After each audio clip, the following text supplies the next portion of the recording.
with anyone. I could be with anyone. You're here with me. You're here with me. You could be around for You could be with anyone, and I could be with anyone. You're here with me. You're here with me. Hey, what's going on, people? Welcome to the show. It's another Thursday night SpeakPipe show where we are getting into your messages. As it turns out, we had a few messages that came in. We'll be listening to them very shortly. Hopefully, everybody's having a good time. Before we get started, I'm going to give everybody an opportunity to kind of get ready for the show. What's going on, Jody Perry Scala? I see you. Raiders Ma in the house. What's happening? I'm going to give folks a little time to get settled, come in, get settled, play a little music, and then we'll get started. Scream.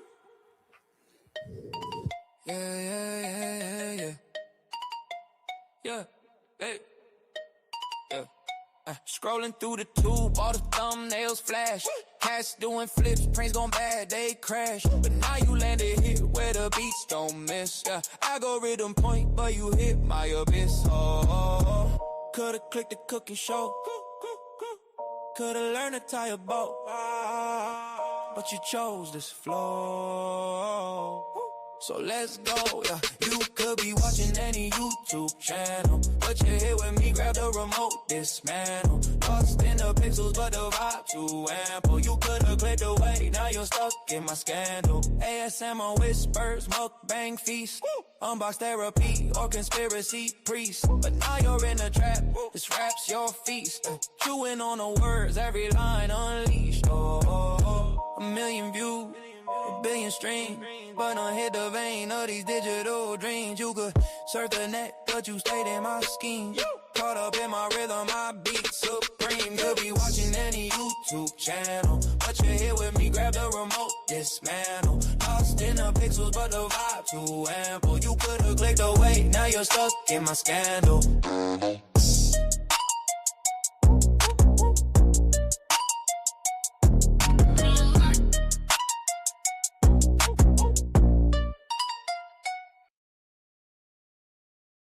All right. We're going to get started.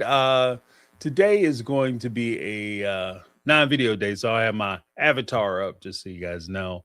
Hopefully everybody's having an awesome Thursday, getting ready to head into the weekend. Weather's starting to get nice up here. We might have to throw something on the bobby. I don't know. Throw something on the grill. So we'll see how that goes. But yeah, we have some, like I said, we have some speak pipes came in. I want to run through the speak pipes. There was something that was kind of hit me the other day before we get to the speak pipes. Or actually, I guess we can do the speak pipes first, and then I can go on my little diatribe about some of the foolishness that I've come across most recently. Okay, Jody Periscola said it's 75. All right, she's living a life. Yeah, so let's get into the speak pipes and then we'll kick this bad boy off. First up, we have Linda. And you know what? Actually, we're going to do Janet first. We'll do Janet first. And then we'll go to Linda Carmel Cuties. All right. So first up, we have Janet.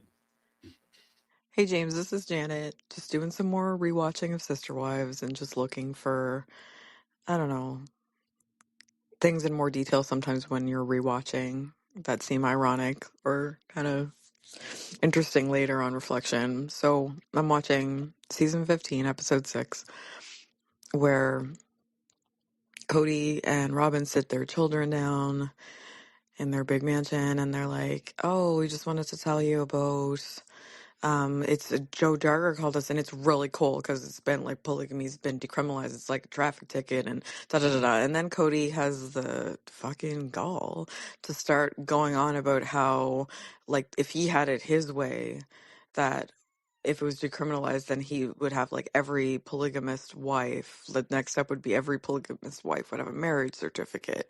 And then him and Robin are both like crowing about like, yeah, then they'd get alimony. Like they're just like they deserve to get it. And she's like laughing to herself and she's like, yeah, and a lot of child support. That's a lot of child support. And they're so fucking like just huffing their own farts and like so like up on themselves. And it's like, you didn't, you didn't like ever want your wives to get alimony if that was going to happen though, because it did happen. And then you didn't pay them any alimony. So if that's really what you wanted, it's interesting that you would have like the balls to say that on camera and just, it's opposite of what you want. We're gonna jump right into the second speak pipe so that she can get her full. Hey, hold on, what the hell? Janet can get her full run. Hi, James. This is Janet, part two.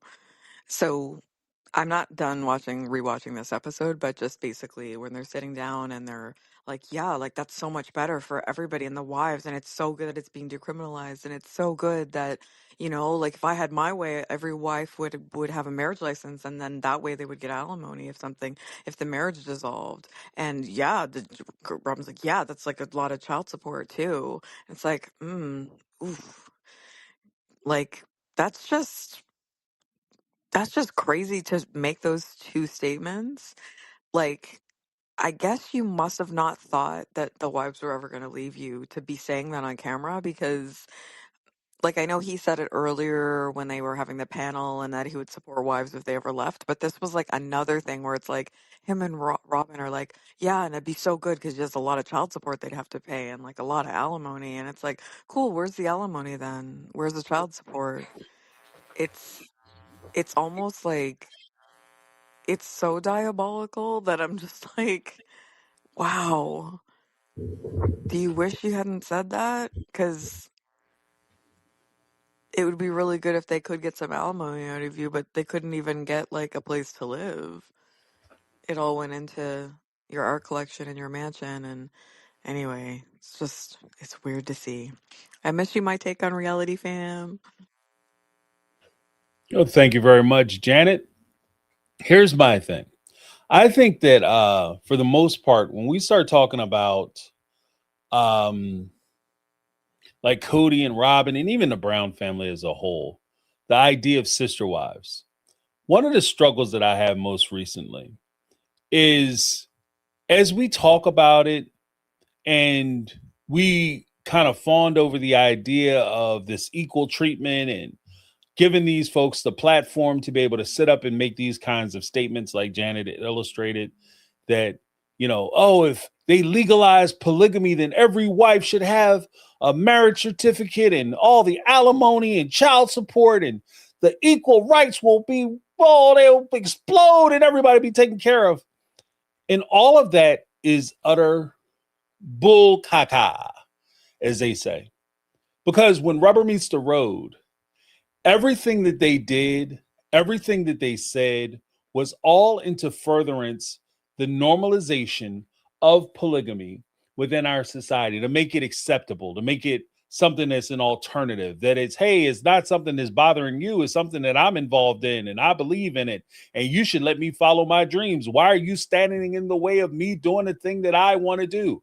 And that's what we've spent a lot of time debating on, even this channel, other channels across the board.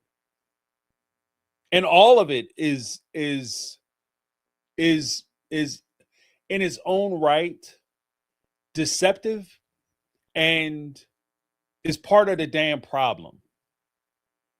Because as we sit here and try to normalize it and make it seem like, oh, if we fix just this one thing, then that'll solve all the problems of polygamy. We're ignoring all the people who are suffering currently under that institution.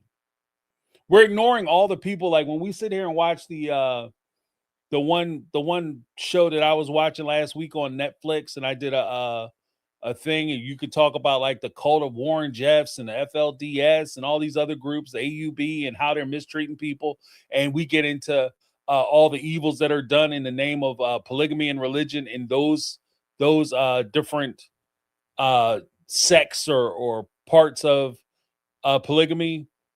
When we did the Brown family exposés and we introduced them on Good Morning America and Oprah Winfrey show and tried to present them as the normal family, we were ignoring the ulcerous sore that lie just beneath the surface of what they were trying to defend, what they were trying to normalize to us.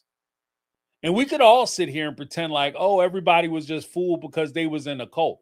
The reality of it is every last one of them understood what they were protecting and what they were hiding.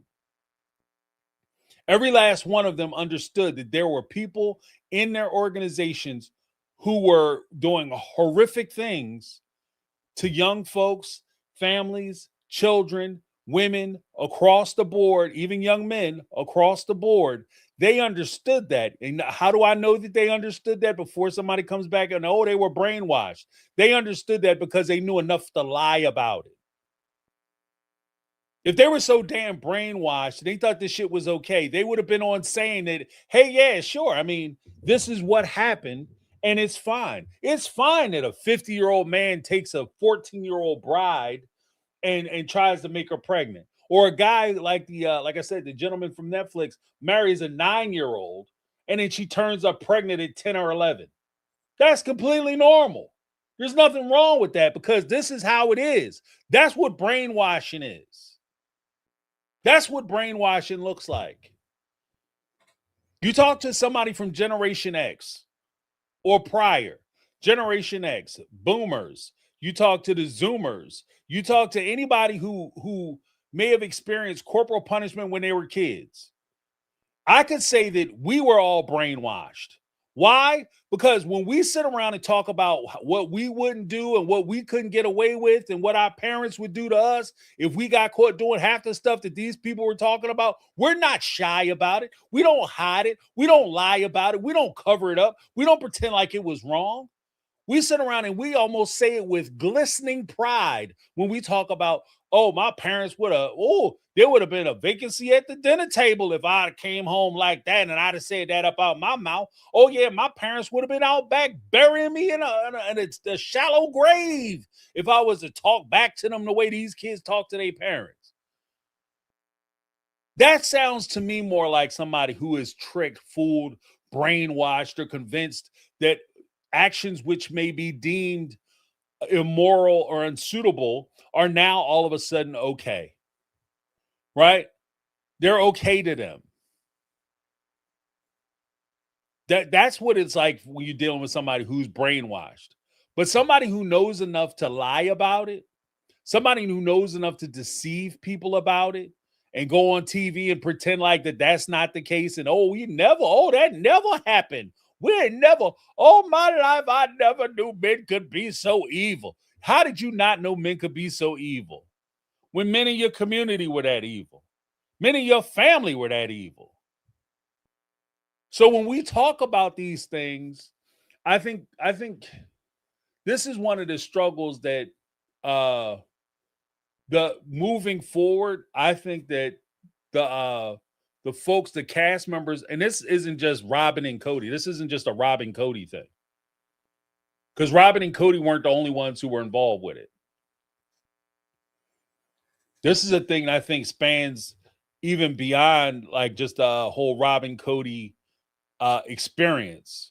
I think this is something that all of them really need to address. That's just kind of where I'm at. Like, this isn't something that we can look at and say, oh, well, everybody was fooled because Janelle and Cody are the only two people who were not members or didn't grow up in this stuff. Mary, Christine, Robin all grew up in this. Robin was brought in when she was young. She wasn't born into it, but Mary and Christine were born into this craziness. And they understood. Like, I'm not prepared to sit around, and part of that too is I'm not prepared to sit around and say that these women were so ignorant or dumb or just not paying attention that they had no idea what was going on around them. Because even Christine, she was a member of the Principal Voices, where they were trying to do ad campaigns. That's how they got the show.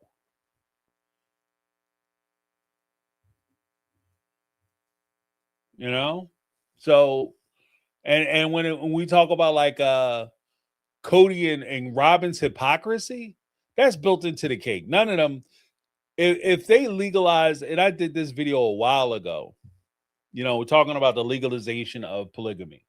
And the reality of it is that polygamy is not legal and will never be legalized because the leadership of polygamy will never expose themselves to being vulnerable to people who are in this sect.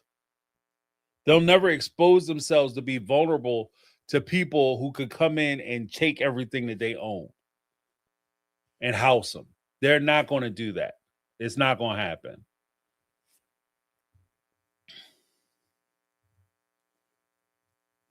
I'm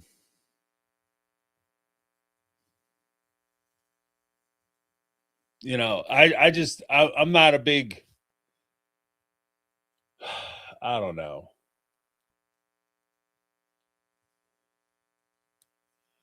Yeah, I just, I can't. It's like I guess, I don't know. I'm trying to be, like I started doing Sister Wives in 90 Day and all that other stuff, and I try to be fair, but in an effort to be fair, I think that there's too much grace given sometimes. Like you try to be fair, so you just try to turn a blind eye to things because you don't want to come off too hard. You don't want to come down on too crazy. You don't want to be too judgmental. But at the same time, I mean, common sense at some point got to kick in. Common sense has to kick in.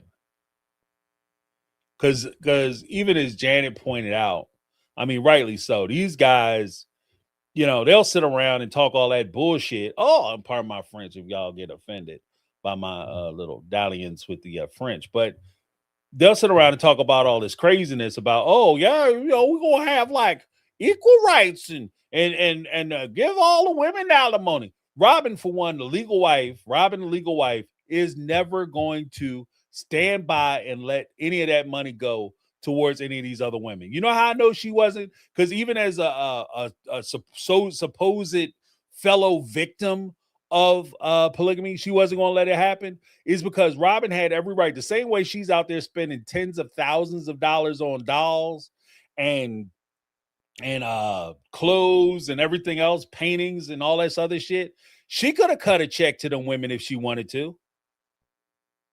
If she really thought that Janelle, Mary, or Christine were being treated unfairly, she could have cut them a check. She could have cut them all a check. And said, you know what? Cody's not treating you guys right as the legal wife. I'm going to make the executive order that I have access to the accounts. Here, let me stroke you out a check. Here's your severance package or whatever you want to call it, departing fees or whatever. Here's one for you. Here's one for you. Here's help you can take care of your kids because they my kids too. I hope I see you on Sunday, or maybe we can get caught up on like whatever. If you were that pressed about it, but you're not. And it's like most things. Yeah, it's easy to sit around and talk about what you would do and what you could do when there's no court order in place and when there's no agreement and you aren't in threat of losing anything. It's easy to sit around and talk about all the shit you could have, would have, should have did. Oh yeah, if that happened, boy, you know what I'm gonna do? You know what I'm gonna do? I'm gonna go ahead and make sure everybody taking care of you. Because that's what I'm about. You. They want to leave. Oh, they can go away with nothing. They turn their pockets out. How dare they leave me? I didn't approve them leaving me. So now they gotta get your approval in order to divorce you. Yeah, but that's not about power and control. And like I said, like somebody wrote, Wendy said, notes to self, said Cody was one of the good guys in their faith. So how the F could Christine not know? I take it a step further. Cody's one of the good guys in their faith, and they're sitting there propagating the idea that they're just like everybody else. If I'm a good guy and I know that children and women and children and kids and even adults are being abused and mistreated by an organization, if I sign up to sponsor that organization and get on YouTube and try to sell their products or try to get people to join the organization, or more to the point, maybe not even join the organization, accept the organization and say that this is I give my endorsement that this is a reputable organization, aren't I just as bad as the people doing the thing wrong?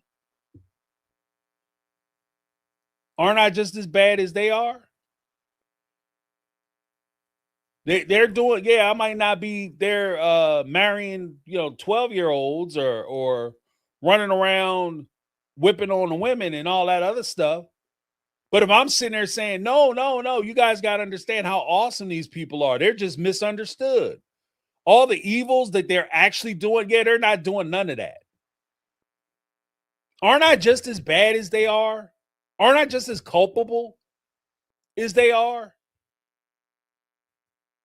And if that's the case, how the hell can I look at Cody and say Cody's a good man? Oh, he was one of the good guys. No, he wasn't. He might not be as bad as some of the other guys. He might not be as evil as some of the other guys, but he's damn sure not a good guy. Like, I beg to differ on that point. I beg to differ. I don't think you can consider yourself a good guy because you stand around, watch it, you stand around, support it, and because you're not doing it or participating in the actual suffering, that somehow you are a good person. If you're endorsing it and you're supporting it, you're as shitty as the people who are doing it. You guys all can slide in the grease and cook. All y'all need to get fried. There's no way in the world I'm going to look past you and be like, oh, no, guys, you got to understand. He, in his heart of hearts, he was a good man. No, he wasn't. No, he wasn't. No. And I don't know if y'all know this. Look, going into season 21, I'm looking at this shit. I'm not giving no breaks. There's no more breaks given on my take on reality. I'm through with that shit. There's no more breaks given. If people messing up, I don't give a shit whether it's the OG3, Cody, Robin, whoever. You know what I mean? Everybody catching it.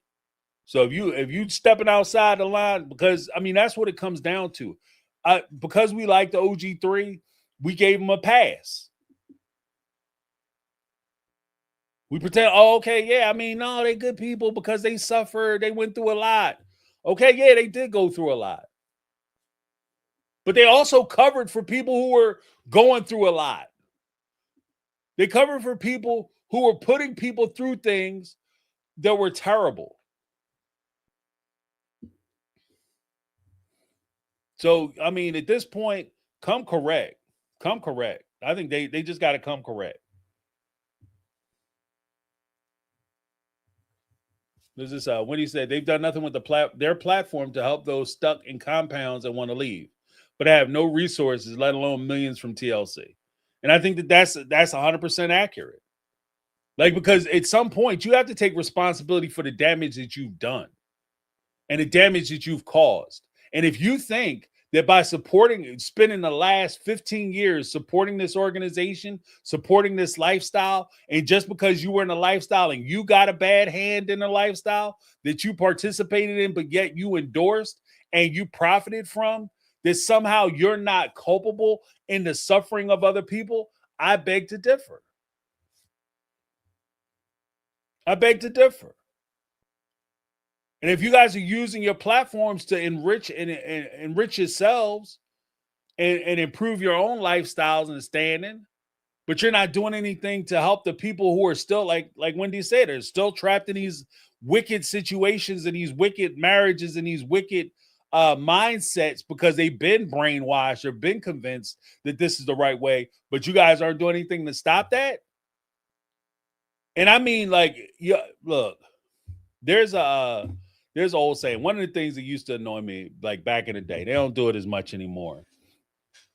But one of the things that used to annoy me back in the day is you would have a politician or a famous person or somebody, and they would get caught doing some old scandalous stuff, right? Messing around on their wives, or they cheating on their family, stealing money or whatever. And messing around with ladies of the night, women who get paid to play, blah, blah, blah.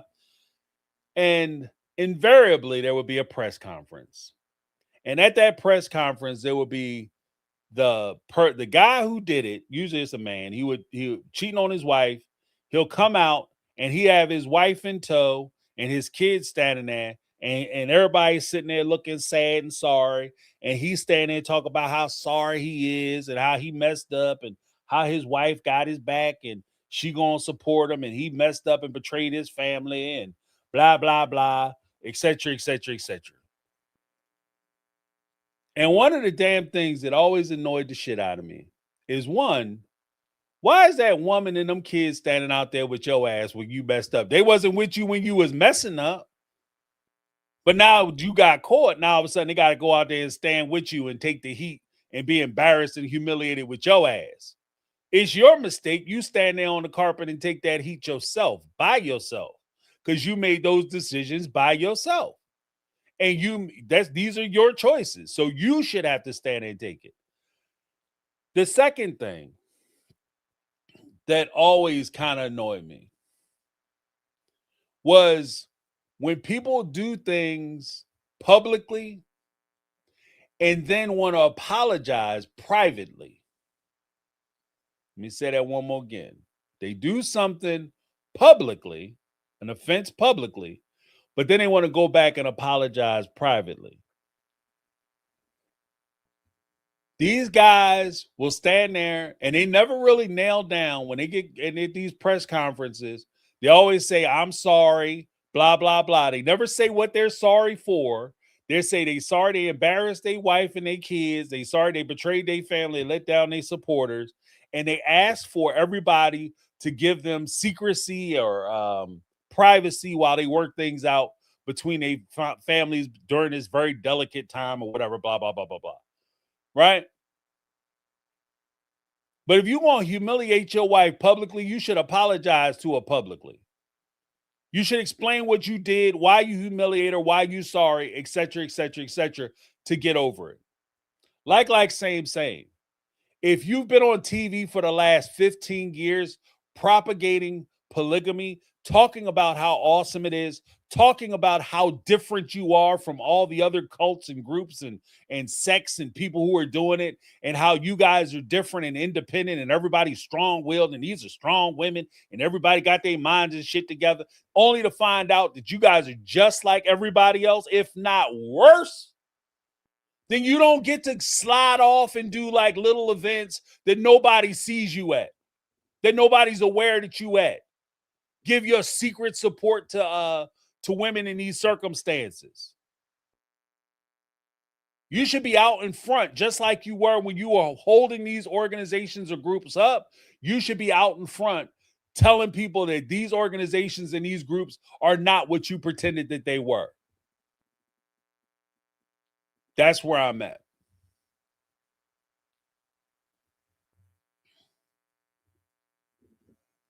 I'm just saying, like, I think that's a big thing. But we're gonna move on to the next person. Next up, we have we thank you, Janet, for that contribution. Next up, guys, we got Linda. Linda in the house. Hey, James, it's Linda. Not sure if you're doing SpeakPipe today or tomorrow. So I did plunge in and look at the McKelty interview with Cults to Consciousness. Someone had posted it.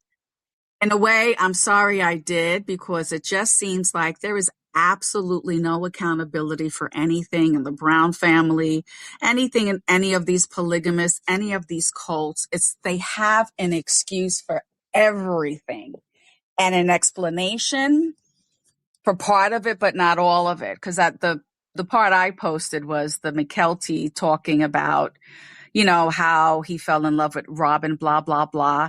But she goes on to say how much she hates Mary. She doesn't like Mary, but doesn't say why. And I just have the feeling that Mary was probably like us, a disciplinarian, wasn't going to take any mess. And everybody else coddled them. I almost choked when she said, Janelle was very loving, and if we had to go to her with a complaint, she didn't want to hear this whole story. She wanted to hear who she had to hurt. Just like Cody. They're going to be condescending and have your side just to keep you calm and behaving well for the show. I'm glad we've moved on to other things, but we still need to finish up these fools because they need to be off the air. Yeah, it's a weird thing because McKelty has been like, no shade on McKelty, but between her and Tony, they've been doing a lot of heavy lifting, trying to put themselves out there so that they can kind of fall into the forefront and fall into the spotlight of Sister Wives. I guess it's almost like Sister Wives Generation 2. They're moving on up. They're trying to get, recapture some of that excitement, and they're trying to see if they have the power to do so. And even to that extent, like I said, I've always have had a problem with between McKelty and even like Maddie, like with the short thing she had and she took it down. But Christine coming out and they take shots at Mary and how difficult she was and how she was nasty to the kids, etc., etc., etc. But they never give details as to what it is. And the details that they provide, to be honest with you, I don't really see. And this is just my perspective. I just don't see that as being crazy. Like going, your kid going to a store, because I know folks didn't necessarily care for my dalliance into like reaction videos. But when Christine described the scenario where McKelty was going to a store and she didn't have the money and she asked the store clerk for 10 cents and Mary found out about it, went crazy. I don't want you doing that. Isn't that the same shit we were talking about when we were talking about people going to restaurants and ordering food and not necessarily having money to pay for the stuff? Isn't that the same thing we talk about when we talk about men flying women out and they don't have a way to get home? So you rely on a man to fly you out to some exotic location or a different state or whatever, different place where you're not from. You rely on him to pay for your hotel. You rely on him to pay for your airfare. You have no way home. And then when he starts making demands of you and that you don't want to necessarily fulfill, then all of a sudden it's, oh, well, they was dumb for not having money together. You know where that mindset comes from? It comes from that 10 cent.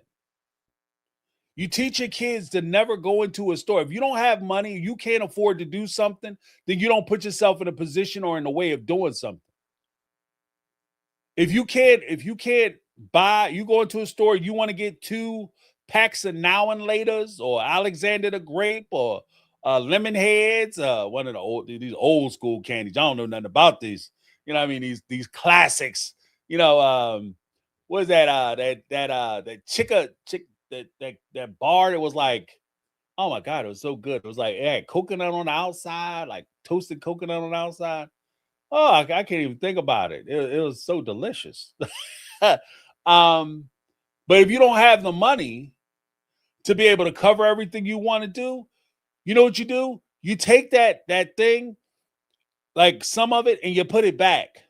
If you don't have enough money to cover everything that you want to buy, you take the money. Chico sticks. Thank you. Let them know what I'm talking about. Chico sticks. Damn it. Ooh, them shits was good. I want a Chico stick right now. But I just thought about it. But you don't have enough money. You know what you do? You put some of it back. That's what you do. Or you don't pick it up. Like you recognize, like, learn to do math. That's back in the day, I know we ain't had no phones and shit, but we know how to count. If I go into a store and I see that like the candy is 15 cents a piece and I have $1, right? And I say, okay, yeah, I'm gonna get 4 of this and 4 of that.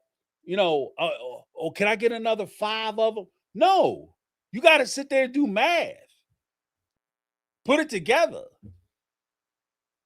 You put it together. Because that's just crazy to me. Like, if you go into a store and the soda's $1.50 and you have $1.25, guess what? I got water at home. I'm not going to sit here and stand in the store and hope that somebody give me some money. It's that hope for shit. When you go out on dinners, you go to dinner dates, you go out and get something to eat, you go out with your friends. Hell, I teach my kids. If you go out with your friends and you go somewhere, have money to, at minimum, have money to be able to make a damn phone call. But you always want to have money to be able to pay for wherever you go. I don't care if somebody say they're going to treat you or not. And you always have a way to get your ass home. I don't care if they say they're going to treat you or not. Somebody going to fly you out, that's awesome. But you know what? I got money in the bank that if shit go left, if we get to wherever we going on this wonderful night out, then I'm riding my friend's car and they're going to pay for me at this restaurant. If we get to wherever we going and we fall out, I'm not out of business. I'm not done. I can pay for my meal. I can get up. I can get in, if I can't get a car, I can get an Uber. I can get a ride. I can call somebody and I can get out of there and get myself home safely. But these are lessons. This isn't just something that, like, we talk all the time about, like, stuff that you instill in your kids. The truth of the matter is, these big lessons aren't just taught right off the top. Like, you don't wait till your kid is 15 and say, yeah, by the way, don't never go somewhere you don't have the money. But the whole time when they were little, every time they go to the store, you give them $1, they come home with $3 worth of shit, and you don't ask them about it. Especially, and this is gonna sound jacked up. It's gonna be jacked up. Some people gonna be mad, but especially when you're dealing with young ladies. James, why are you saying that? That's misogynist. The boys and the girls are the same. The problem that I have, regardless of how I feel about whether boys and girls are equal, the reality of it is the world doesn't treat them equally. I could sit here all day and say that men and women are equal and they should be treated the same and we should regard them the same way. But the truth of the matter is that my son going somewhere with a young lady and she buys him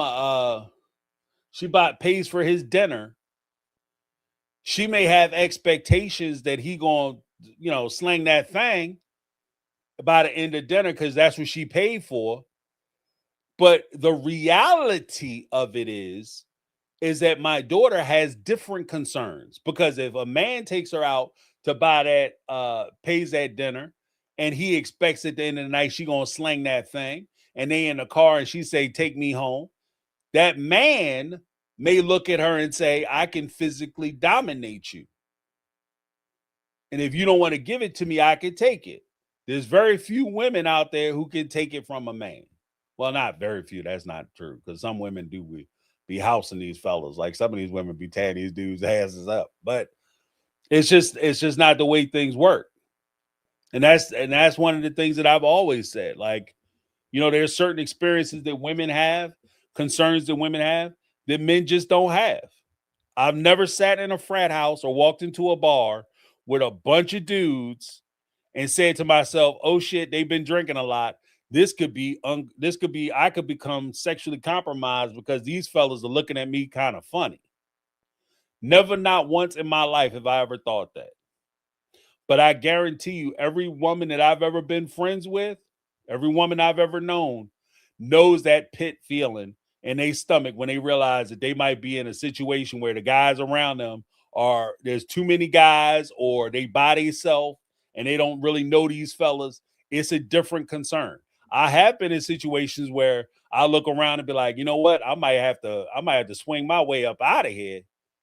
The way these guys are looking, or they, the drinking and the loose talking they doing, I might have to, knock some people down to get up out of here. But I've never been concerned that, I might be down at the hospital getting a rape kit. That's just the reality of it. Right. And so I think you're doing a disservice to your, especially to your young ladies, if you aren't teaching them how to navigate the world as the world exists. Not how we hope it would exist or we wish it would be, but how it actually exists and how it actually works.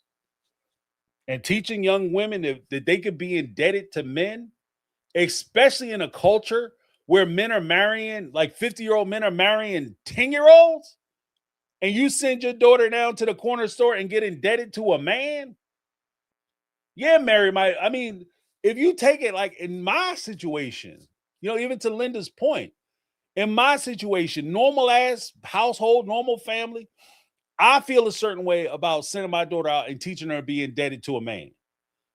And I don't know anybody who is actively going out trying to marry teenagers. I don't know no 50-year-old men trying to actively marry somebody who's 15, 16 years old. I bet you bottom dollar Mary do. I bet you Christine do. I bet you Janelle, Robin, and Cody do. So when Mary is trying to teach that lesson and everybody acts like she's being unreasonable, how unreasonable is she being? That's my question. How unreasonable is Mary being? I don't want you to go out and feel like you're indebted to a man who's doing you a favor and giving you money, because some of these men, when they give you money, even if it's a little bit of money, they expect something in return. Especially if she's looking around that community that she's from.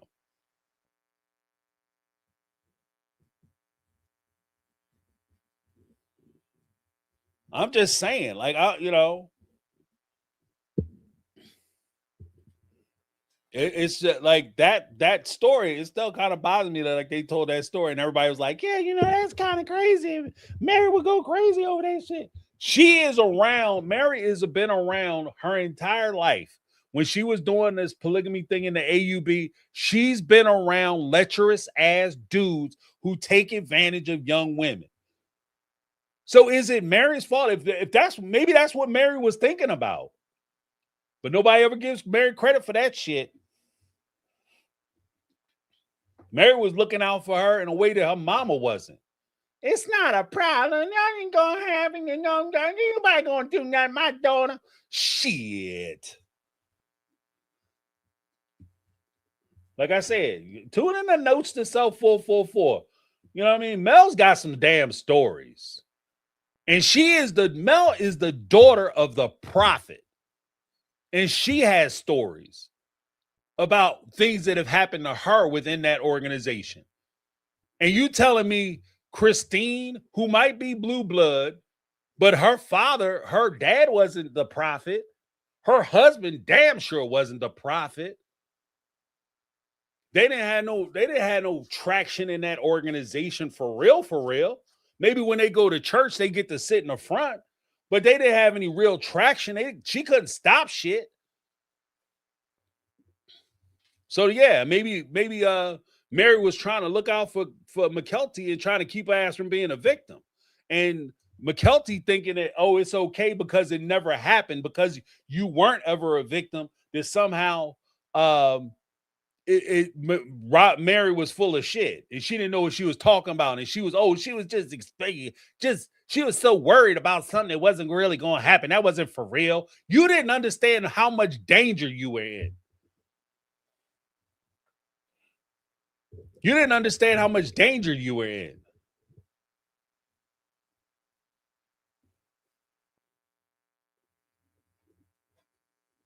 You know what? There's I don't know if you guys know who,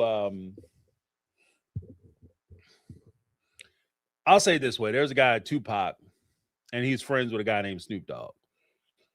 And there's another rapper named Nas, right?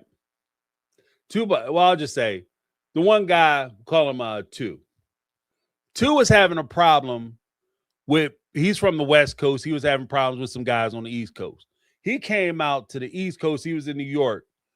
And he ran into a big dude in New York, very famous guy. And he went up, wanted to show out a little bit.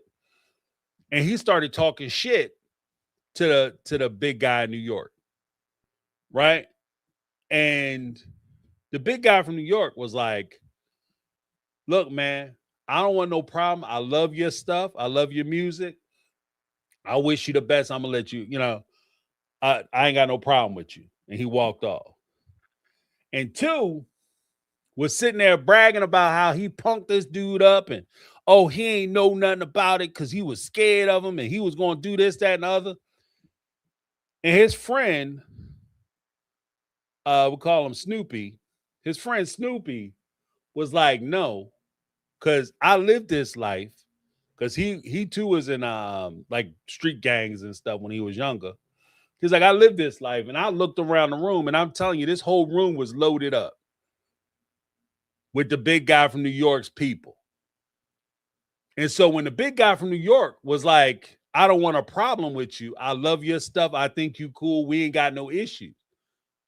What the guy two didn't understand, because he got away with all that shit, talking all that shit, what he didn't understand is that you didn't get away with anything. The big dude let you slide. He let you go. And just because it didn't happen to you doesn't mean shit. Doesn't mean that fire ain't hot. Doesn't mean that grease ain't hot. Just because you ain't put your hand in it don't mean that grease wasn't hot, wasn't going to burn your ass. And that's the thing too. Like there's a point where some of them may look at Mary, and if this is the kind of stuff that she was arguing with them about, pressing them about, what they didn't realize is that Mary was the one who was standing in the breach. Mary could have potentially been the person, and just from this respect, I never really wanted to talk to Mary before, but I want to talk to her about this. Mary very well could have been the person who was standing in the way of a lot of this shit happening to them.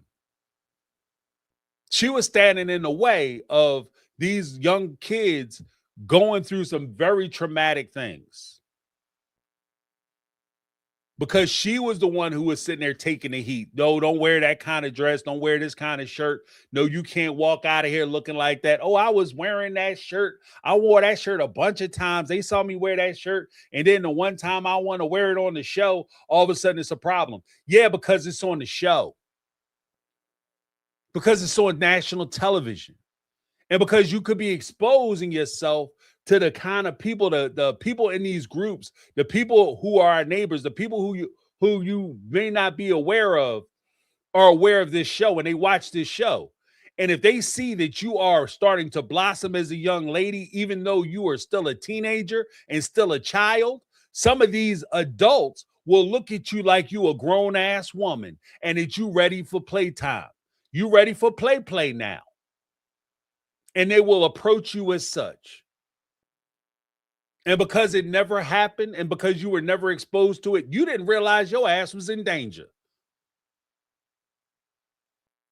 You didn't realize how much danger you were in. Years ago, there was a movie called, I forget what it was called. It was an alligator movie. And the damn thing was up in Maine eating the hell out of everybody. It was humongous. Like my girl Betty was in it.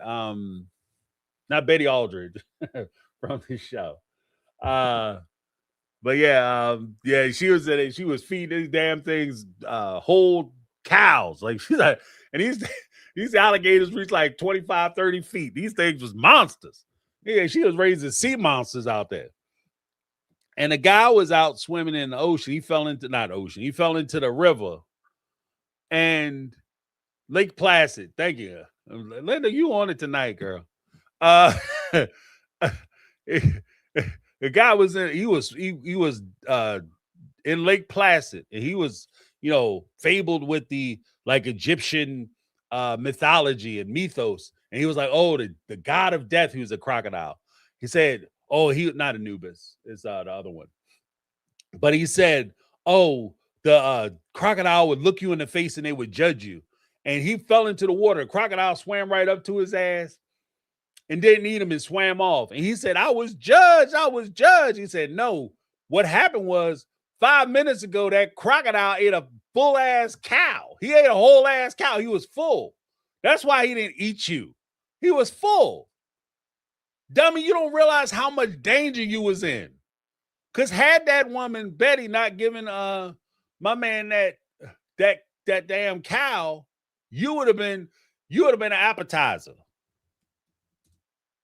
Betty White is the woman's name. Betty White was out there feeding these damn things whole ass cows and shit. She walking them down the down the little docks or whatever, feeding these damn things. It was crazy. But that's what I'm saying. Like these kids might not have known how much trouble they was in. especially because you're on TV.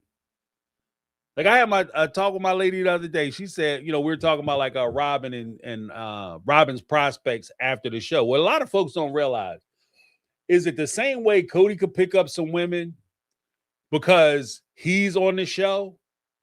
Cody's on the show, and there are women who would date Cody because he's on the show. There are men who will date Robin because Robin is on the show. And Robin is well known. There are men who will go after Robin because she's well known. Just like it's been, some people have made assertions that David started going after Christine because she was on the show.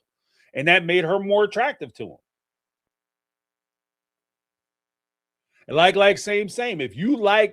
If you're a grown-ass man who likes young teenage girls and you see the Brown family girls growing up and then all of a sudden they walking around with tank tops and shit on and their boobies hanging out and the girls are swinging, then all of a sudden these young ladies become available to these guys and they become greenlit for some of these dudes.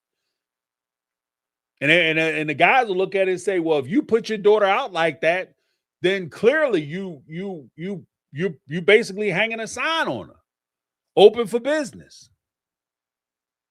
And Mary very well may have come down on McKelty saying that you're still a child, that you should be dressed like this, not because I'm trying to hinder you or keep you from fun, but because I'm trying to protect you from these freaks in our organization that we try to hide back. We're hiding you from these people. And you've never come in contact with them. Because that was also one of the things that they complained about with Mary, that she was coming down on us about the clothes and the clothes we were wearing, and it wasn't appropriate. And I was just living my best life. Yeah, shit works until it don't work no more.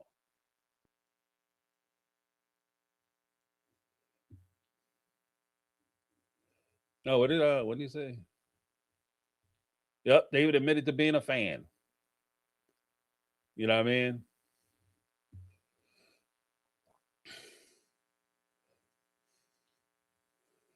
And that's the thing. Like some of these guys, man, like I know women catch a lot of heat for that. Like, oh, she's just into him because he's on a TV show or whatever.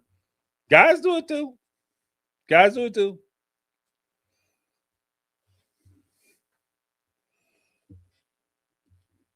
You know?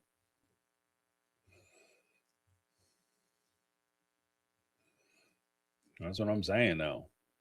I just want to be like, and if they're gonna come at Mary, like I just want them to come out and say like something that's a little more like she did this and I could ride with you. That's all. Like I want you to come out and say like, yeah, Mary did this. I'd be like, yeah, that was terrible. She did that. You know. And then also, I said this the other day. I'm not one to sit here and judge every little thing that a parent does. Because I don't think that shit is appropriate. You know, like when they say that when McKelty was on Pop Psych show, and she described like, I was at the table and we were messing around and Mary sent me off and told me to get up and leave the table because I kept messing around and blah, blah, blah. And that's not effective parenting. Everybody shook their head and, big chagrin. The thing that I'll say is this. Parents are people. Parents are people. Parents are people. And when you have kids, there isn't a damn instruction manual available. Okay? To tell you all the right moves. Parents don't make all the right moves all the time. It just is what it is. They make mistakes. They may do some things which may be good. They may do things that are great. They may do things that are harmful at some point. But parents aren't perfect. And maybe Mary could have handled that situation, but I don't know. Like, I might have told her all they asses to stop and get up. I don't know, depending on the situation. But maybe at some point we could describe a way that Mary could have handled it better. But at the same time, maybe Mary was doing the best she could, especially when you got a house full of damn kids and you're trying to manage all of them. Right? And you have sister wives or friends who are raising their kids like cats. And you trying to herd a bunch of cats and get them to do what you want them to do. right? Or more to the point, what you need them to do in order for you to maintain control and safety in your house.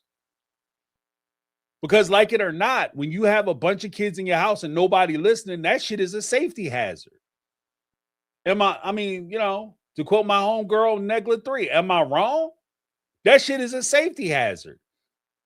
If everybody's in the house just doing whatever they want to do, and I have people in there under 10 and everybody just kind of run around doing their own thing, and I have no control, that's a safety hazard. So yeah, I might have to come down and drop the hammer on some folks to make some examples so that way I can try to maintain some semblance of control in my house and household. And that even goes beyond just the fact that if I have nice stuff in my house, I want to keep the nice shit in my house without it getting broke.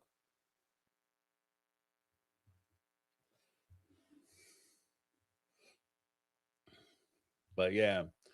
But thank you so much, Linda. We had some super chats come through. We had unlimited lipstick with the $2.79 super chat.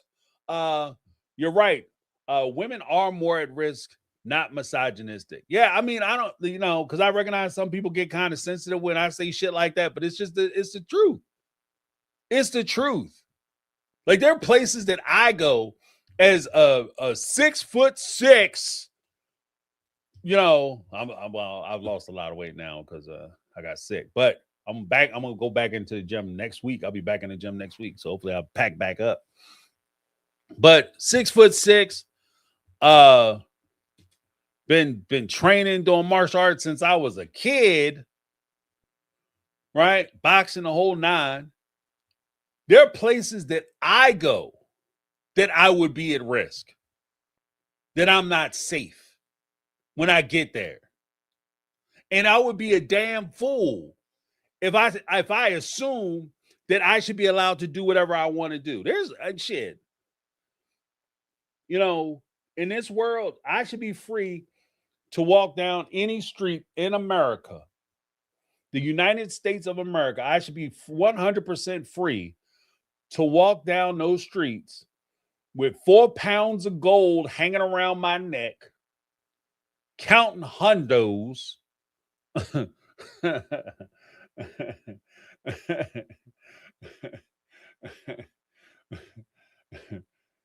as I'm keying into my Lamborghini. I should be completely safe. But there's way more places that I'm going to get robbed. If I even try to do that shit, would have to. If I got a decent enough chain, I could have a chain from Temu, walking down, trying to figure out how to get into my Mac machine or most machine, or ATM, so I can get my last $20 out so that I can hopefully get a Uber or be able to catch a bus and get a Trizzy, a transfer pass on the bus. And I still might get robbed because I'm not safe.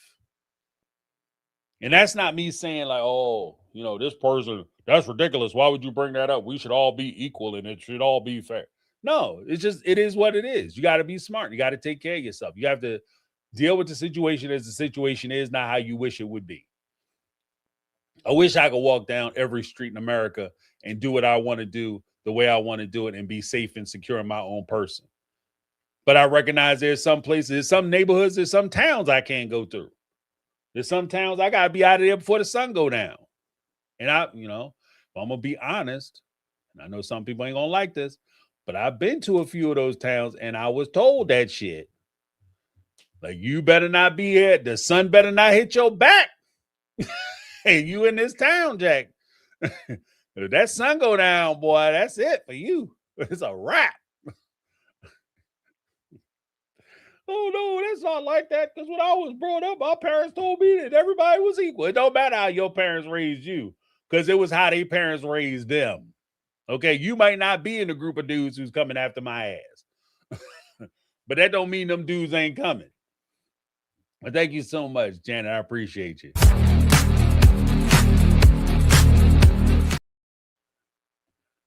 Like, that shit is real. Like, I ain't no game. And that's just like I would tell dudes, like, oh, ain't no woman got to worry. You know, guys, I remember I knew some frat boys that used to get insulted. that women wouldn't go over their house. They would leave when they started getting, numbers started getting thin. Well, I don't know why they're going to leave. It ain't like we're going to do something to them. They don't know that. They don't know that. And until they have to be safe and secure in their own persons, they have to understand that, why don't you try to get to know them without a beer in their hand? Let's start there. Try to get to know them without you trying to drown them in alcohol. Maybe walking up to them when they sitting in the lunchroom or the cafeteria or some shit. Instead of you always trying to talk to them when they're at a party and they're about 3 sheets to the wind. Maybe then they'll feel more comfortable coming and staying, sitting in your living room and talking to you after the party's over. You and your 3 buddies. But if the only time you trying to talk to them is when they smashed out and they could barely stand, no, they don't feel comfortable standing here talking to you, dummy. I wouldn't feel comfortable standing there talking to you. Good on them for leaving.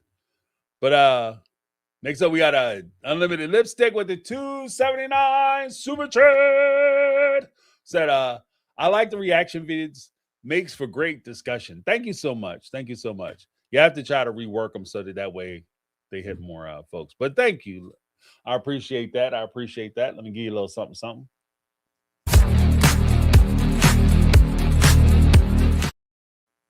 All right.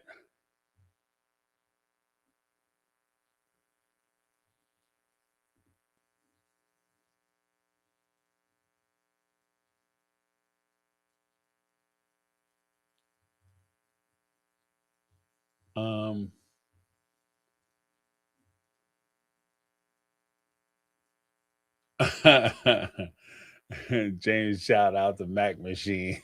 That's an East Coast PA, West Virginia, Maryland thing. Yeah. Mac, DC would have most. They had the most machines. ATM. Yeah, man. Showing my age. But we'll go to the next SpeakPipe. We got Caramel Cuties. Hey, my Take fam, it's me, Carmel Cuties. Sorry for the background noise. I have a late start at work today. I don't start till 1:30 California time. So sorry for the background noise. If it's loud, I'm in the car. I just seen a video on Instagram of Miss Padrone McKelty talking to a narcissist. And it's like a little parody of what a conversation I'm sure is like speaking to Cody and Robin. And it kills me how hypocritical she is with these type of videos, because exactly who you're speaking of when you do these things. But yet, when you have the actual chance to come out and say it with your chest directly regarding Cody and Robin, you sugarcoat, you make excuses you're basically a freaking hypocrite, because you won't just openly admit your father's and your stepmother's fucked up. Maybe she's scared her little bit of coin she does get from the show will get canceled once they cancel the show, or Cody cuts her off for being honest. But at this point, we all know the wool, the sheet or the blanket has already been pulled back. The curtain's been pulled back. Fucking be honest for once. Like, I can't stand a liar. And it drives me nuts how quick they'll lie for Cody. For what? The benefit of $1? Just be honest at this point. Because you're begging for our views, which is All right, we're going to go right to the part 2. Carmel Cuties again. I kind of got cut off that last one, but I was just saying you're begging for our views, which is basically begging for money because your pages are monetized. So if the Padrones want to keep getting paid off of us viewing their content, just be honest. Like, if it's going to cancel the show, the show's already over at this point. Their viewership is down. Nobody's really watching it. And at the end of the day, if they need to fully cancel it, cancel the shit at this point. But you go on interviews with Cults to Consciousness, Pop Psych. You go on interviews with Growing Up in Polygamy, and you toe the line very carefully on any negative stuff that you may or may not say about Cody or Robin. And that tells me he still has his hands on you. You still have your hands in his pocket. And then until you're completely 100% cut the fuck off, like you're still gonna do whatever you can to be in his good graces. You can see it all over her face in the last interview when she said, "Oh, she's the favorite child because she was the one that tried to play the peacemaker amongst everybody when it came to Cody and Robin." And I don't know. I'm not kissing no family member's ass at the spite of cutting off innocent children just to do the same to make me look good. Fair play. Fair play. But here's my thing. Like, I think that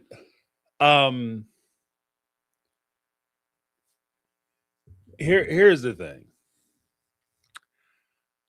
I think when you like, because Carmel Cutie's pointed out that maybe she don't want to get cut off by Cody. Here's the thing. If I was McKelty's friend, here's the one thing I would say. McKelty, it don't matter. It doesn't matter if you are Cody's favorite brown child. You aren't getting shit anyway. Everything that he owns is going to go to Robin. Everything Robin owns is going to go to her 3 kids or her 5 kids. Yeah, her 5 kids. You're not getting anything out of Robin. Like, if McKelty think by being nice to Cody or doing him a favor or being nice to Robin and somehow you're going to wind up in the well after she passed, you are cuckoo for Cocoa Puffs. You're not even close to the list of people who want to heard from him. And being nice to him is only just compromising yourself and putting you in a bad situation. That's the first part. The second part, like I noticed that if you go to the Facebook page,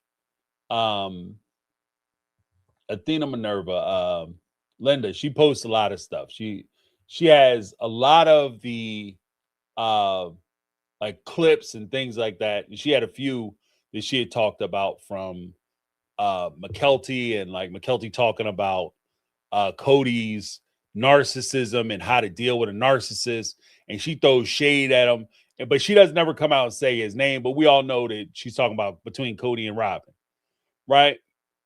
And again, this goes to the whole point that I was saying before.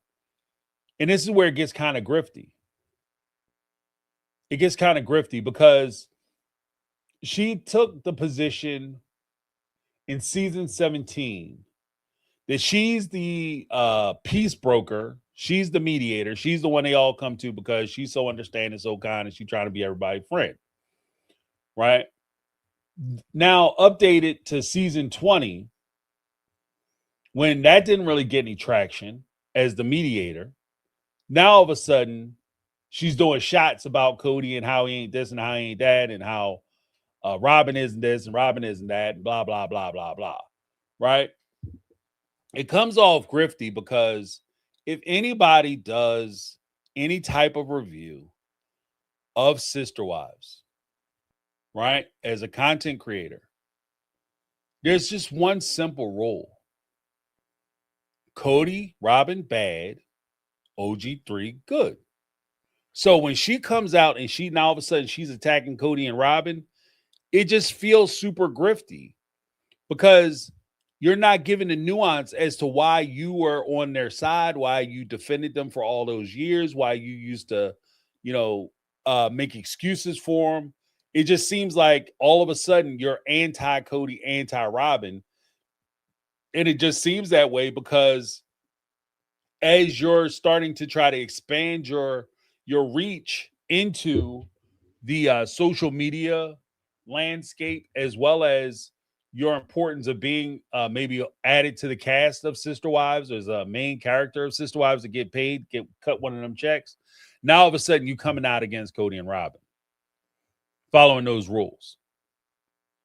Whereas before, when you weren't getting paid, they were misunderstood and people didn't understand them and people need to just relax and give them a break and et cetera, et cetera, et cetera.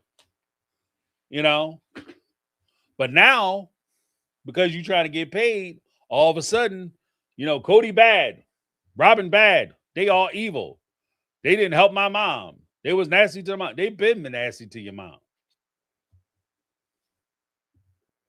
You know what I mean? And then some people will point out, like, how many times did you when you had your twins, you called Robin's ass first to tell her about your twins before you called your mom. So how much were you really on your mom's side during all that? You know what I mean? Oh, I'm super close with my mom now. Blah blah blah. So it just, I don't know. Like, and I think it's a hard spot for all of them to be in. Like between McKelty, Peyton, Maddie, a lot of them, because they put a lot into the show. A lot of their identity, I think, is tied into the show, and a lot of their prospective success is tied into the show. Like things that they could do outside the show. Like they're kind of led to believe that if they start something, a lot of the fans were curious about them, asking questions about them. They wanted to hear about how their lives were turning out. So they were kind of led to believe that if they started something, they would get that same love that their parents got, if not more. And, work for a little bit. And then I think the turn, like, and this is going to be crazy to say, but I genuinely think the turning point of the profitability in Sister Wives went with Garrison. Like when Garrison passed away, a lot of the interest that, like the full blown, like we're just gonna go, I'm about to say something crazy, but we're just gonna go all in on Sister Wives and just watch Sister Wives and support them and anything Sister Wives I'm curious about, et cetera, et cetera. I think a lot of that attention left too. You know what I mean? Because McKelty and Tony had released their podcast and they were making a lot of money. Then Gwen, she released her podcast, or not her podcast, but they were doing their Patreons, and they were making a lot of money, right? And then that gave Maddie an opportunity where she had met the young lady, and she was going to start a podcast. Then after Big G's passed, a little bit of time went by. Gwen dropped out of the Patreon game, and she doesn't want to do it anymore. McKelty's tried to stick with it, but I don't think there was as much interest because a lot of the people who were supporting the kids when Big G's passed, all of a sudden they were like, it just felt dirty for them to keep supporting, the show. And they didn't really want to be involved with like the exploitation of the kids. And they may have felt like supporting the kids in their Patreon was still exploitative, and they just didn't have that same energy. And so now it just seems like they're kind of like, it just kind of comes off like McKelty and Tony feel like they're scrambling a little bit because now all of a sudden they're everywhere, just doing interviews and interviews and interviews, talking to people. And it does feel more like a scramble. Yeah, Kathy said it. Cody got Maddie to stop her podcast. I think so. Well, I mean, I would say it this way. I think Cody got Maddie to stop her podcast because her most popular, like the thing with Sister Wives, like you get tied into Sister Wives, and I understand this intimately. You get tied in with Sister Wives. The fans of Sister Wives will support you while you're tied into Sister Wives, but they rarely want to hear about anything other than Sister Wives. So the people who supported like Maddie's show, they really like her views were not that high, but her views when she talked about like her upbringing or her parents or things like that, that's when a lot of the views came in on that show. That's why Cody, I think, made it a point to stop the show or stop Maddie's show, because it wasn't because she was just on TV talking. It was because her most popular, most profitable episodes were the one where she talked about her family. More to the point, she talked about her relationship with her dad, and it made him look bad. So I think that's what made him pull the plug on that show and knock it off. So, but yeah, it's just like, because even what Wendy was saying, like McKelty is proving that she'll say anything. Like McKelty's just kind of like, it just doesn't ring true. You know, it just doesn't ring true. Like, it feels like you're trying to walk on both sides of the fence, but you're not explaining like why you switched directions. Like, you're trying to flow on both sides of the street, but you're not explaining why the direction changed. Why are you not riding for Cody and Robin the way you were riding before? Oh, it's because I just got tired of trying, but you were watching your brothers and sisters try the whole time, and you were still making excuses for them. You know, and again, this is just like a microcosm view of the same issue that I was saying from before when the Brown family came out. Like, you guys are sitting there making excuses and propping up the whole idea of the AUB and how awesome they are and how different they are from the FLDS, because in your particular family, maybe you aren't, 40 years junior to Cody as a wife, that all of a sudden none of that happens and you can turn a blind eye to all the evil that happened. But the second you leave Cody, now all of a sudden it's like, oh yeah, we just like the FLDS. He's so evil. Oh yeah, everything that happened, polygamy is evil now because I suffered. But you weren't saying that shit when you were making millions. You know what I mean? And you were profiting from it. And then McKelty, the same thing. Like, while you were sitting up there being friends with your dad, making excuses for your dad and Robin, you had siblings who were suffering and upset because they didn't have that relationship with him. But it's just felt like you didn't see what their issues were. And you were kind of okay with it. And then now all of a sudden it's like, you can't believe how narcissistic my dad is. Like, we've been saying that shit the whole time. So I'm not surprised. I'm surprised you surprised, if anything. So,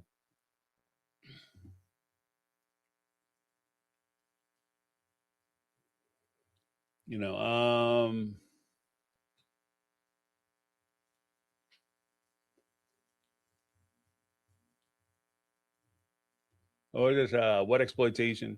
The parents exploited these kids, not fans. Well, the parents made the money for sure, but they were selling. The parents sold the children to the fans and the fan base for their attention, because the fans were interested in what happens with the kids and seeing the tenders and all that other shit, and they wanted to support them. So we were buying into the life and lifestyle. We provided the way for them to be able to benefit. And so, in a real weird way, we were kind of part of it.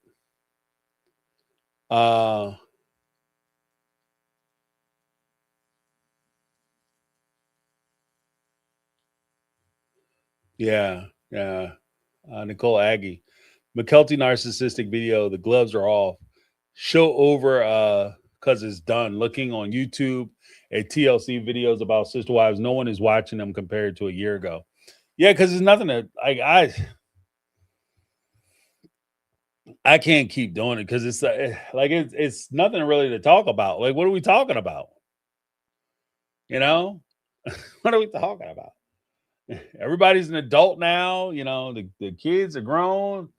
They it feels like they know what's what. It's not like they're all confused. I think my dad loved me. Like, nobody is sitting around saying that shit. They like, oh, Cody's kind of a piece of shit because he won't spend time with us. And it's not our fault. It's him that he chooses not to have a relationship with us. And so I'm gonna just keep living my life. I'm gonna keep letting life, and I'll wait in a cut for dad to come back. And I don't blame him for that.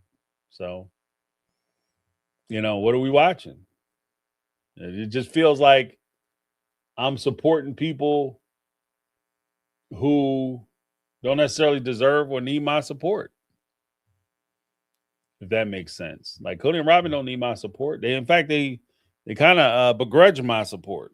So why I'm gonna keep sitting there supporting them?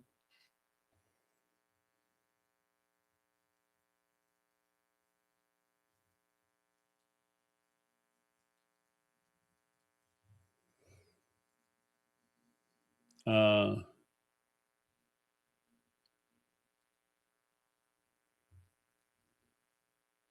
yeah, but like Carmel Kitty said, like I think that ultimately with a lot of them, you got to start putting meat on the bones. That's the only way any of these careers, if they plan on having careers beyond season 21, the only way this show will even kind of survive after 21 or book deals or um, social media appearances will have any resolute gain is if they actually come in and they actually start putting meat on the bones. Like no more, I'm gonna hint at this and I'm gonna imply that, and I'm gonna walk up to the line and say accuse somebody of something, but I'm never gonna really get to that point where I actually accuse them of some shit or say anything real. I'm just gonna, leave it in the dark because I don't want anybody in my business. Well, if that's the case, then like what are we watching? Why am I spending my Sundays watching your stuff? And just so you guys know, especially as it stands right now, unless TLC does something different, I am not paying for early access on Sundays. So I got to figure out what I'm going to do with my Sunday show. I'm still going to do it early before Sister Wives comes on or whatever the case may be. But if I do a review of Sister Wives, it won't be until during the course of the week when I've had an opportunity to watch it and it hits the other platforms, because I'm not paying extra money to watch bullshit. Because last season was bullshit and it was dumb. And I was paying a lot of money for early access to watch Cody walk around and take Robin to dinners and say nothing. Yeah, you're so pretty. Yeah. I want you to come and lick my spoon. Oh, I'm gonna put my spoon in your mouth. Like, I'm not doing that shit. I'm not doing it. I refuse to do it. I refuse to do it. Come watch me do some pull-ups. Like, I'm not doing it. Nope. Nope. Nope. Nope. Nope. You know what I mean? My money tight as hell anyway. Like, you know what I mean? Kind of got me jacked up. I don't have no money to waste on Sister Wives. You know what I mean? I'm trying to eat.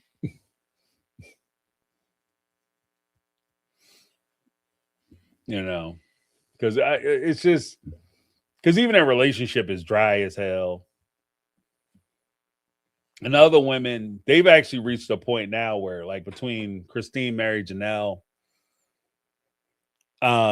they've reached a point now where, honestly, especially with Christine being married, why are you still talking about Cody? Like, I get it. You went through some trauma. There might be some things you want to mention or talk about. I get that. But it's not unless you're taking a position or making a point, just reliving it to be reliving it. I'm gonna just tell you a shit story about Cody just for shits and giggles, and it doesn't really move the needle either way. It doesn't really help. Mary and Janelle, with both of them having their own little self-help groups, at this point, I'm gonna go on record as saying I don't give a shit about how they was raised or if they was brainwashed by the cult or whatever people normally say in these situations. If you have and are sponsoring a self-help group on how to get over these types of relationships and you decide to go back into that relationship, you are making a choice.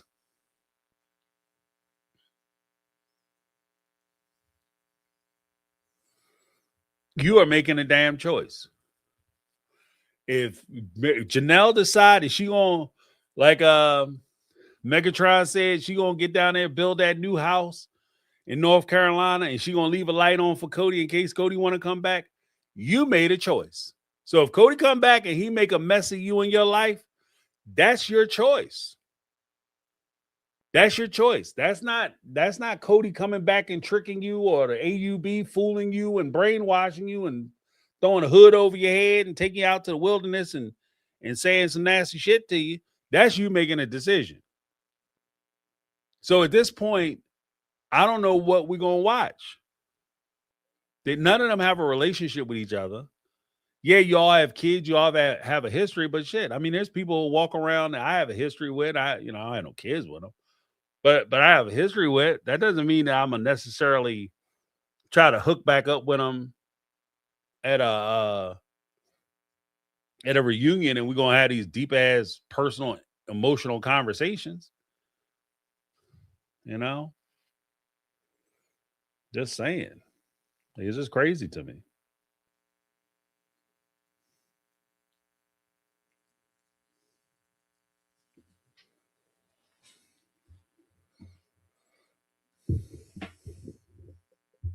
Like, and even with the prospect of like your new show and your business adventures, how crazy is it that you gonna tell people that you gotta love yourself, you gotta worthy up and all that shit, and a man can get on national TV and say he never loved your ass.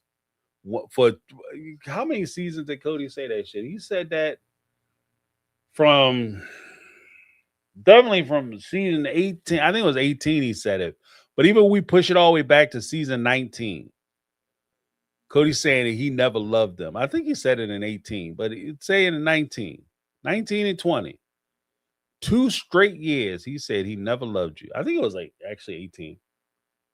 I never loved them. Hell, I think he might even said it in 17. So anywhere from like 2 to 3 straight years, this dude on anybody who will listen to him telling him that he don't love you. And then he get there and say, I was wrong. I lied. I apologize. I did love you.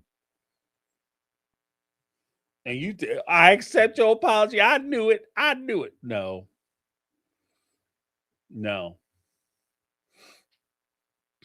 And I get it. Like, there are some people, when they break up, they got to hear the worst. They want you to say something jacked up so that could be the thing that they carry. And in this situation, I think that should be one of the things that when you guys break up, don't remember him saying he's sorry, he didn't mean it. Remember how he looked with the power, the vindication, the vitriol and the venom he had in his face and his mouth when he sat there and said he never loved you. That's what I would carry. That's what I would carry. I will remember that part. Not the bullshit ass apology. I remember when you thought you had all the power and you said some shit that was on your mind. Well, I was hurt. I don't give a shit. You said it and I think you meant it. And if that's the case, then when I'm sitting here considering whether I'm going to go back to you or not, I'm going to remember that, not the apology. You know what I mean? Because somebody could, it's like love, this kind of thing is like reputations. It could take you a lifetime to build it and a second to destroy it. You don't get to tell me for like 20, 30 years that I'm the bee's knees, I'm amazing, I'm great, and I'm awesome. And then because you get mad at me, you spend 20 years telling me I'm amazing, I'm great, I'm awesome, I'm fulfilling every need you have. And then you spend another year after that 20 saying, yeah, I never really loved you. It was all an act. It was all a game. Everything I said was bullshit. And blah, blah, blah, blah, blah. That's what I'm going to remember. That's the part I'm going to remember. It's not going to be the lovey-dovey crap. It's going to be the venom you spit in my ass. And that's what I'll use to keep me going. When I sit there and think about, we kind of had a good conversation. Maybe we can get back together again. I'll be like, oh, yeah, that's right. Yeah, she don't love me. I forgot. Oops. It was all a lie. No, you don't understand. It was totally different. Because, when he was younger, we all the things we went through, I knew he loved me. Let me ask you a question. Has that man ever treated you as well as he treat Robin? That's my only question. No further questions, Your Honor. Has he ever treated you as well as he treat Robin? Has he ever considered you the way he considers Robin? And if you can honestly say no to any of those questions, then yeah, he might have liked you. He might have tolerated you. Maybe even thought he loved you. But he's looking at it from the comparison point of where he is with Robin right now to how he dealt with and lived with you guys. And he said, in comparison to how I feel about Robin versus how I've always felt about these women throughout our entire relationships, I can honestly say I never loved them. That's what I took from his I never loved you. I don't think it was just I was hurt. You guys say some mean shit to me and I don't want to like you. Now I'm going to try to hurt your feelings. I took it from the perspective of I'm saying this as a person who knows better now. I know what love is now, and I'm telling you that I didn't love you. With experience of what love is, I never loved you.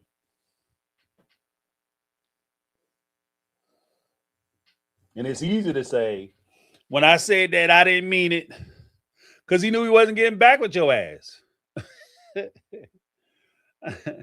He was telling you what you needed to hear so you could forgive him and let some of that money go. I knew it. I knew it.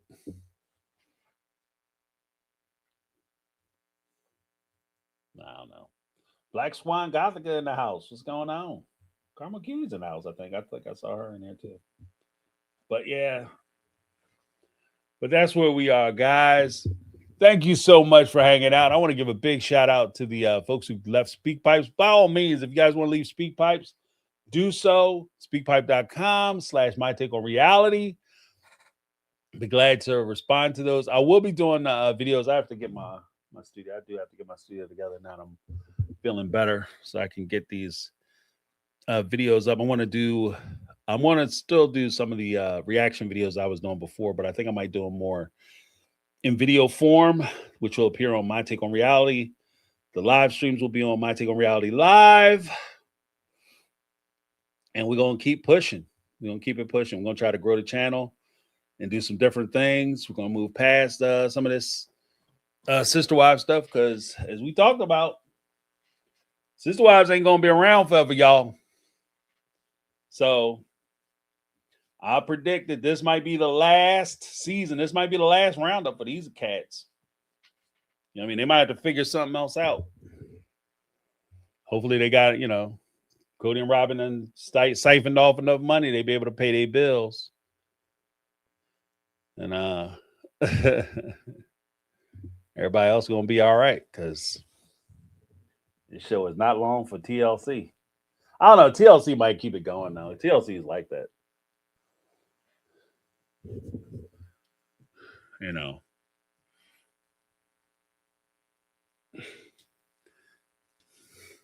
then just for my own mental health and just fairness, for my own mental health, I gotta span past the Browns because inevitably talking about them and a lot of the stuff that they have going on, it's just going to lead to a dark place.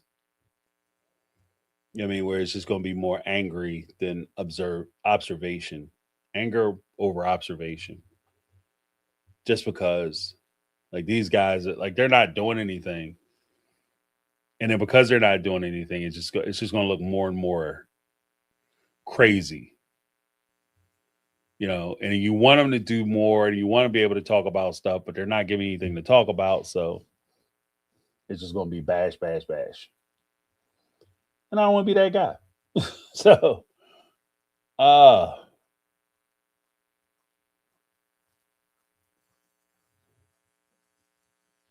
yeah, Wendy said that, right? Yeah, I agree with Wendy. If they can keep bringing back Jasmine and Big Ed and Angela, then they can definitely keep bringing back the Browns. Yeah, that's what I mean. Like they'll keep a show going just because, the only thing that might stop them is because the Browns think they're stars. And so when TLC come to them and start talking about they want to cut that money back, I think the Browns are going to have that hard, financial conversation, and that might slow it down.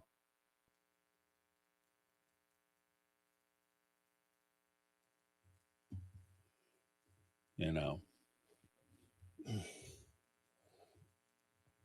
Yeah, because Michael will be on the new season for Hunt for Love. So I know Angela will be back. At least at the tell all. Yeah, I mean she's a rating capture. What will stop season 21 and the Browns forever is if we get together and sign petitions and send it to TLC. Now I don't know. Because the crazy part is, even with the protest, because I love a good protest, I love causing good trouble. The problem is that the more attention the show gets, positive or negative, the more likely it is they'll keep them. Because they understand that people will hate watch the show. So it's kind of the Black Sabbath effect. You know, years ago when Ozzy Osbourne was doing his show, he's a member of Black Sabbath. He was doing his show, rock concert, rocking out, War Pigs, the whole nine, Iron Man. Somebody threw some up on stage. He thought it was a little plastic fake bat. He picked it up and bit the head off the mother. And you know, it would turn out it was a real bat. And he's standing there looking crazy, like just blood dripping out his damn mouth. They took pictures of it. And when it wasn't that big a deal at first, but a lot of the censors heard about it, and all of a sudden everybody's going crazy. He's trying to petition him and ban him from certain locations and cancel his tour. And once that shit got out, every metalhead in the world all of a sudden was an Ozzy Osbourne fan. That one incident knocked Ozzy Osbourne into super stratus as far as his popularity. And I watched it time and time again. Every time somebody comes out and tries to silence or kill something through petitions or protests, it just makes it stronger. Another example would be what's that movie? The Last Temptation of Christ from that was a horrible movie. Yeah, Last Temptation of Christ, that came out in 1988. And they did a whole thing where you know, Jesus was tempted by I think it was, who was it? It's a Scorsese movie starring William Dafoe as Christ. He was supposed to be tempted by Mary Magdalene to you know, try to clap them cheeks. Then all of a sudden everybody was like, this is crazy, and oh my gosh. And as soon as they came out and said, yeah, he gonna get tempted, blah blah blah, people went and watched that. They made that movie number one. Right? They also did it with another movie. They did that with the Mel Gibson version. You know? And it was just, they just kept, you know, it's like the more you protest them, the stronger they get. Like if they protest Cody and Robin, or you send letters to TLC talking about Sister Wives need to be off the air, they'd be like, oh, I thought people wasn't watching Sister Wives no more. These people know who Sister Wives are. Woo! They'll keep them on for another 5 years. Oh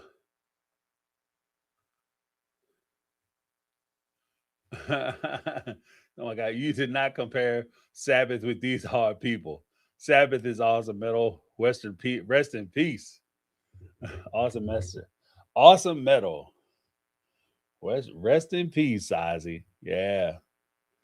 I'm telling you, when Ozzy did that shit, everybody was like, what? I remember the kids going bananas. And they're like, what? He did what? He's so hardcore. He did it by accident. Everybody lost their minds.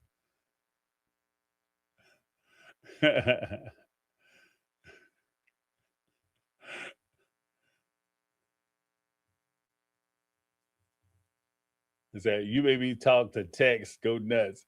You cannot compare Black Sabbath, the best heavy metal band in creation, will rock as well as these fools. What kept it going was the great music, RIP Ozzy. Well, I'll say this. Ozzy was ahead of his time in a lot of ways. He definitely was ahead of his time. And like even some of his protest songs, whether it's War Pigs or whatever, crazy songs. Like you can still rock out to most of those songs. Iron Man, like they played that shit during 2008's Iron Man, and that was like one of the hardest soundtracks additions ever. You know what I mean? But yeah, his career exploded. Like it wasn't like he was not known, but his career exploded because all of a sudden everybody was talking about him around kitchen tables. You know, did you hear about this devil worshiper, Ozzy Osbourne? And they were going bananas. And my man was just banking.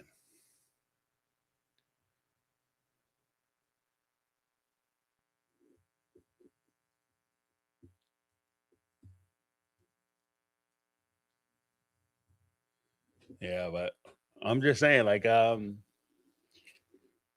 I mean, the show is, I think, as the show starts to decline, what will probably kill the show is not necessarily the ratings or the interest will kill the show because as people stop watching the show, less money will be available for the show.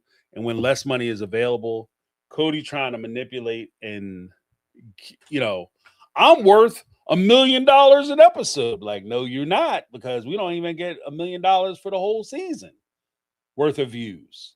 And he would have to deal with that part of it, you know, getting a pay cut. And I don't think Cody's in line to take a pay cut, especially with these new purchases and lifestyles that my man is rolling. So, but we had Caramel Cuties gifted One My Take on Reality membership. Thank you, Caramel Cuties. Appreciate you. I'll give you a little something. Right on. Make sure you guys tune in on Saturdays for the round table at noon Eastern Standard Time for the we have a open panel discussion. We have a lot of good talks. Thank you, Caramel Kitty. All right. But thank you guys so much. Big shout out to everybody who called in, left a SpeakPipe. We had 3 contributors today. We had Janet, Linda, and Carmel Cuties. Make sure you guys get your comments in. Make sure you leave those speak pipes so we can keep the Thursday night speak pipes going and live and lively. Linda said, "My talk to text is drunk." Don't text and drive. You know, don't text and drink. You know, don't drink and text. That's awesome.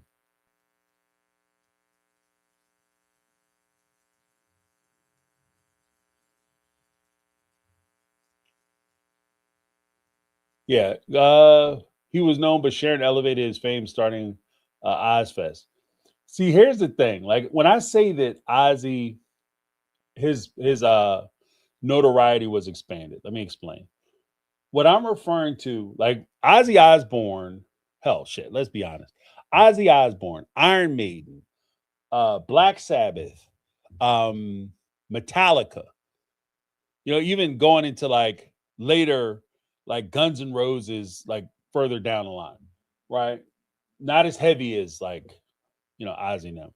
Anthrax, like they were well known amongst like metalheads. What Ozzy did was he transcended the metal genre with the incident with the bat, because now you didn't just have metalheads and people who are in the rock and roll, hard rock, heavy metal talking about Ozzy Osbourne. You had suburban mothers and soccer moms talking about Ozzy Osbourne at that point. And then when they started talking about him, invariably, as they were talking about him, people wanted to hear what they were talking about.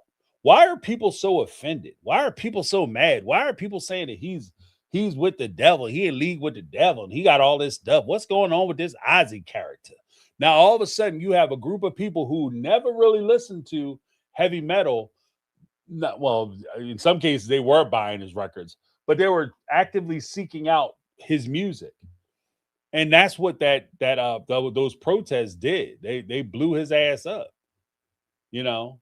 And it wasn't a bad thing because, like I said, it wasn't like he had a weak catalog. So when people actually went back and said, "What's this Ozzy Osbourne about?" and they started listening to his music, they were like, "This shit is wild. It's actually good." And so it wasn't that he was a man of no substance, and then all of a sudden these things came out. He was a man of tremendous substance who had a very strong catalog. So when the incident happened and people started looking at him, his catalog was so strong. They said, "Damn, my man is on to something." What? I don't know what they talk about, but this is actually good music, and that's what blew him up. And he carried a lot of, like, on his shoulders, even after that incident, because of his popularity and the curiosity he had when he was running in those circles. A lot of the people were carried by him. So a lot of bands that normally might not have gotten that same level of attention were actually getting more attention because they were rolling in those same groups. So that's kind of what I was referring to. What is this? Caramel Cuties with the $5 super chat. Said, so off topic, but go see the Michael movie about Michael Jackson's life. 10 out of 10, highly recommended. It was so good. Love this community. Okay. You know what? I'm going to be honest with you, Caramel Cuties. Little scared to see the Michael Jackson biopic. Just because, if I'm going to be honest, they never really do a good job with it. But, I'll take your word for it. Like, if they said that this one was actually pretty good. Because they said the family was more involved with the production of it. And I think his nephew is playing him. So, with that being said, like, I think that it has more of a chance. Definitely has more of a chance. But they've historically just done shit jobs with, like, any production talking about Michael Jackson. They just usually are very they're laughably bad in some cases. But yeah, I'll definitely take that note. So go check out the Michael Jackson movie. Caramel Cutie recommends 10 out of 10. That's a high recommendation. High recommend. So let's give Caramel Cuties a little something, something.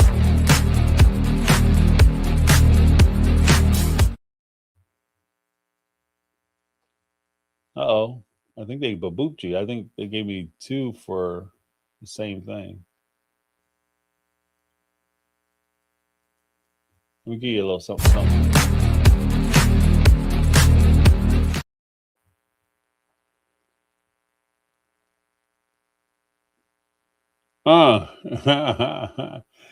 Carl Q said, I enjoyed it so much I had to leave a super chat. Damn. So I had so much fun in that movie. Oh, man.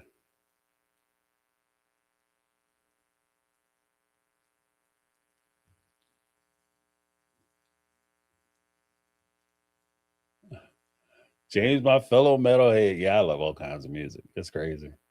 I'm that guy that people are like, what the hell? You should have my karaoke list. Mind blown. I got a few people. Because, I will get up and sing, some classics. Little Teddy P, Marvin Gaye. I'll sing that stuff. Boys to Men, all that shit. But if I really want to freak them out, yeah, buddy. I'll do a little War Pigs. I've done War Pigs, Iron Man. I've done songs from what is it? Black Hole Sun. I used to really do a lot of I did Like a Stone. That was one of my favorites. 7 Married 3, Cumbersome. Yeah. Just freak people out. And it's awesome.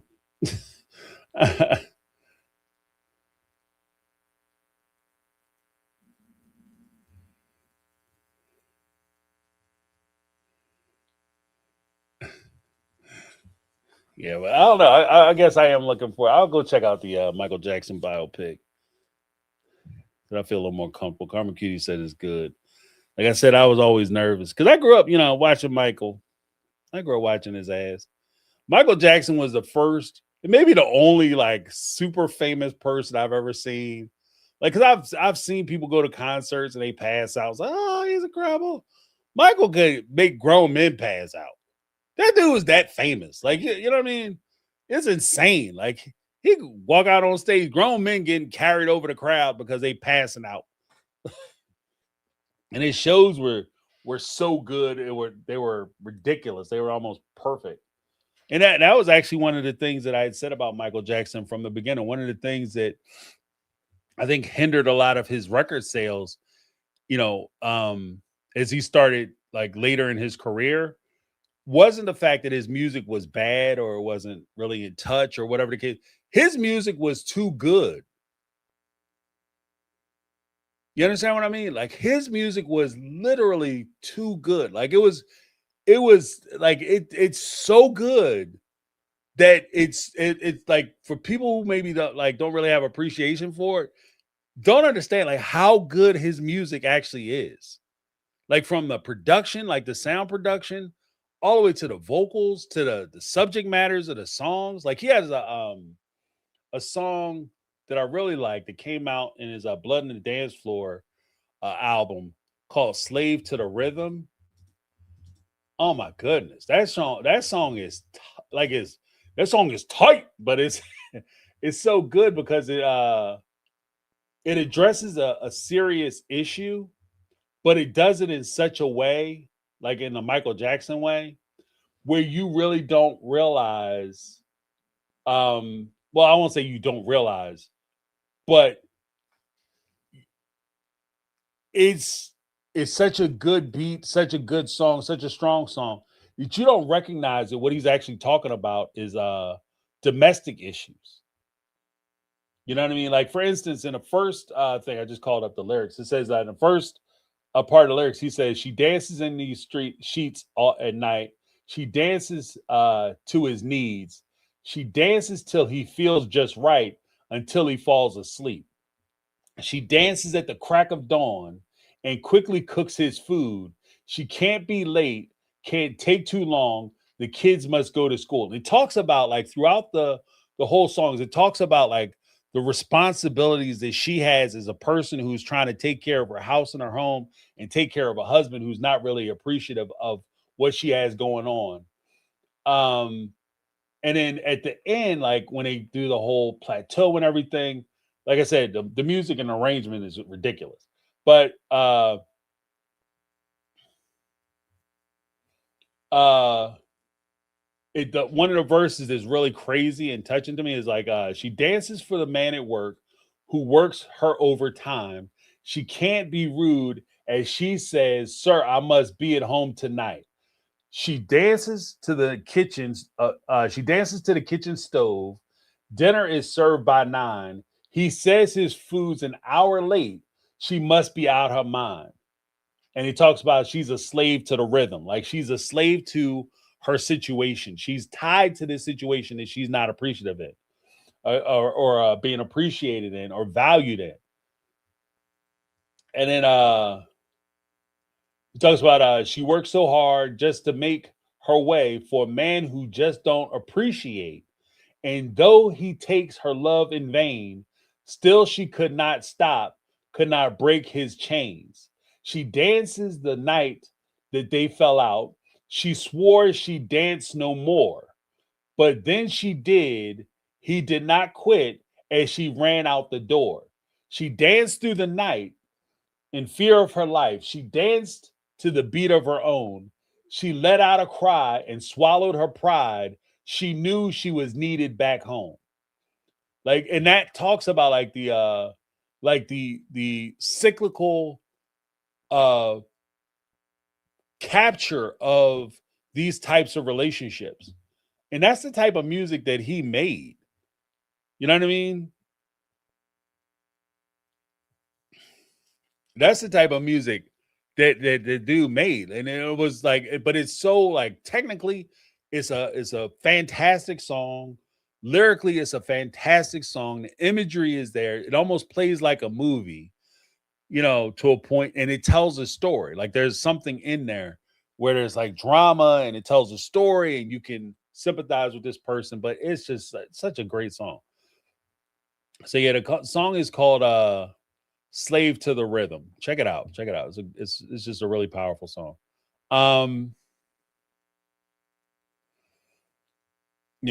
But yeah, I mean, my man was brilliant. He was a brilliant dude. And he messed up because he took all them damn publishing rights from companies. I think that's actually what killed his ass. We're gonna be honest, I don't get too conspiratorial because then I might have an accident. Yeah, James slipped in the shower yesterday, y'all. Well, apparently he was fully dressed. He slipped in the shower. He was talking shit on that online between him and Prince. Yeah, Prince owned his masters. Michael Jackson, he not only owned his stuff, my man owned the Beatles. He owned all kinds of people's catalogs. So, and them record companies was not happy with his ass.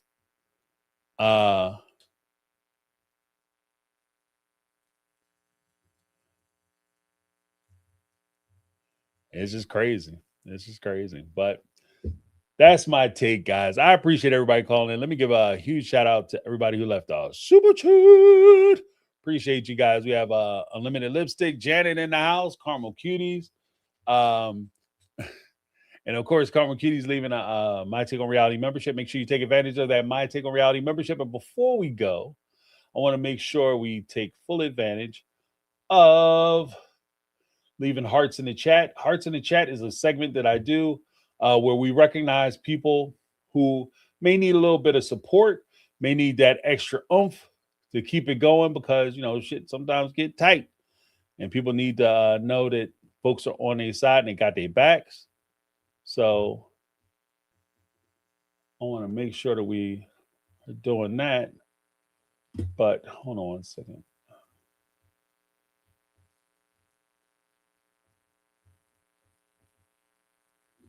Yeah, so we do hearts in the chat. Let's get some folks up. Make sure you check on your strong friends. That's something from Caramel Cuties. Make sure you check on your strong friends, the friends that you think are okay that may not be okay. Make sure you're checking on those individuals, the people who support you the most. Sometimes need support themselves.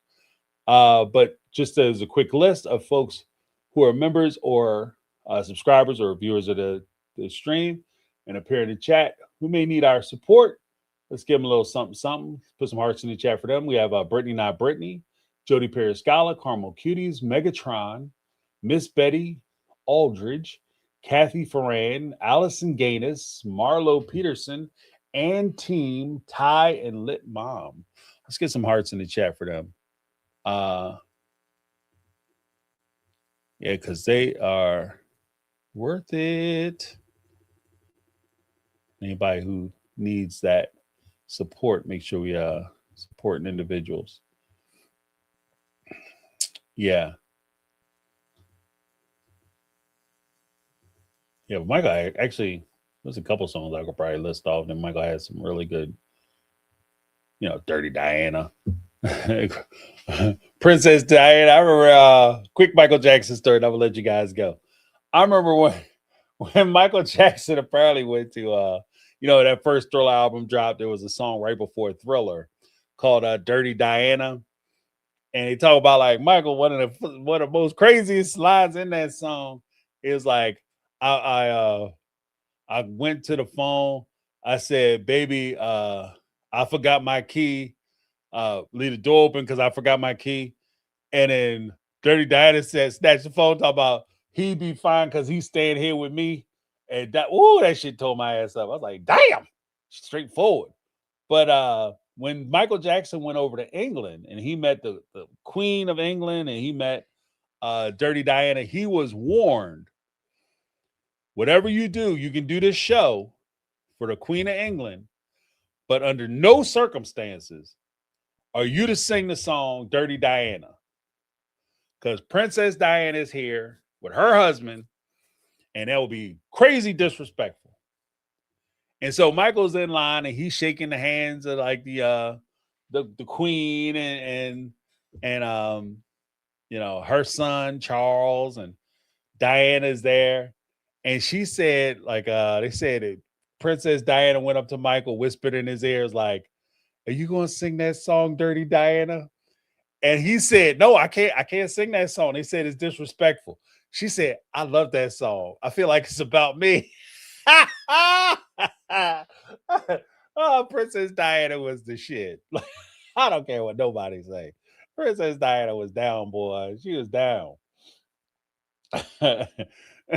She was about that life, boy. She was like, I love that song. You should sing that song. That's my song. Michael's like, I can't sing that song. They'll lock my ass up. They'll beat the dog shit out of me up in there. I'll sing that song.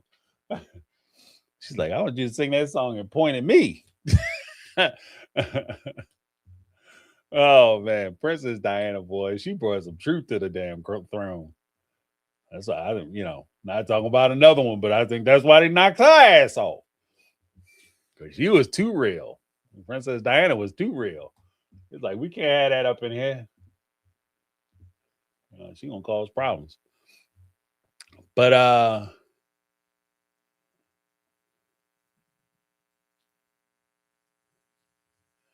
yeah, well, okay. Yeah, I thought so too. Daisy said the song was about Diana Ross. Yeah. Well, you know, it's Hollywood. Everybody messing with everybody in Hollywood.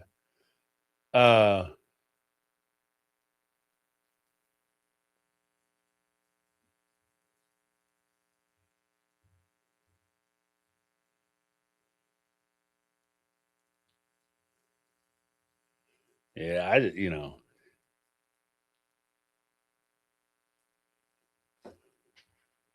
I'm just saying. Yeah, because as this Daisy said, James, you preaching about Diana, her death never sat well with me. That shit, I was a kid when she passed away. And it didn't feel right to me either. Because the one thing I know, they said she died, you know, paparazzi got behind her, and they started chasing her, and the dude lost control of the car. You know how good those drivers are that they hired to do security for like the royal family, like the Secret Service guys we have, that do presidential details and all. You know how good these people are behind the wheel? For them to get into a car accident because they go in a buck like 100 miles an hour, these guys could go 100 miles an hour in a rainstorm and be fine. Like, so that whole thing was just crazy to me. I was like, I don't know about this one. This shit don't sound right.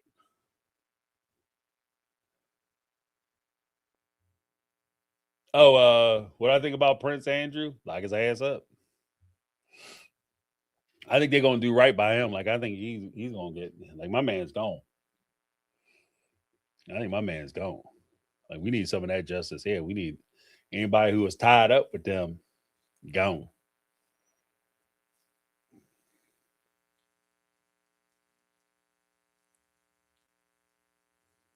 Yeah, I agree with Daisy. You know, I think she was assassinated before a historic divorce settlement was paid out. Yeah, she was gonna turn them pockets out. Plus, who she was dating. Look it up. That's my take, guys. Before I get too deep into the woods, I'm just saying, get too conspiratorial. But before I go, let me give a shout out to everybody in the chat, Linda, Janet, and Caramel Cuties who left messages, as well as the Mega Mod Squad, Caramel Cuties, Lizzie B, and Brittany Not Brittany. Let me give them a little something.